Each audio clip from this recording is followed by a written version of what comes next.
ព្រឹកឡើងមុនថ្ងៃរះដើរតាមមកហិចតាមមិនដែលបោះបង់ទោះផ្លូវវែងពិបាកប៉ុណ្ណាក៏នៅតស៊ូដោយកម្លាំងចិត្តលុយមិនមែនធ្លាក់ពីមេជោគជ័យមិនមែនបានដោយសំណាង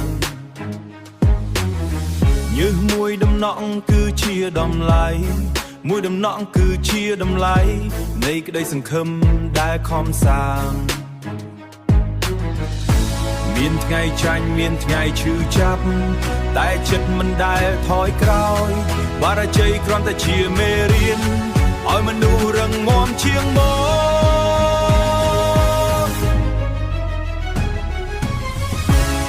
ជីវិតអ្នកជំនួយរស់ជាមួយគោលដៅធំដួលហើយក្រោយឈឺហើយញញឹមព្រោះដឹងថាជោគជ័យនៅខាងមុខជីវិតអ្នកជំនួយតស៊ូតួគ្មានអ្នកយកមួយថ្ងៃពន្លឺនឹងរះឡើងឲ្យពិភពលោកស្គាល់ឈ្មោះយើ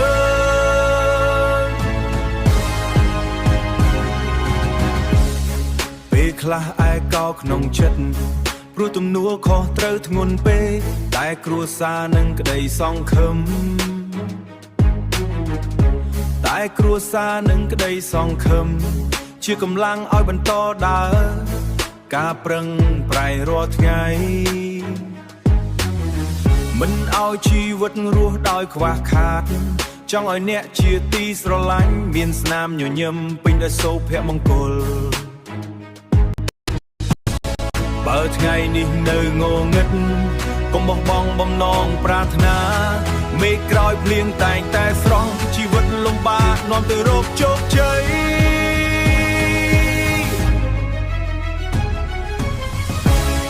ជីវិតអ្នកជំនួយមិនខ្លាចជួបភ្លៀងកណ្ដាលផ្លូវ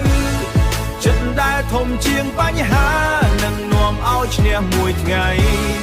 ជីវិតអ្នកជំនួយសរសេរជីវិតដោយជំនួយសរសេរជីវិតដោយដៃខ្លួនពីមនុស្សធម្មតាម្នាក់คล้ายជាមនុស្សដែលមានន័យ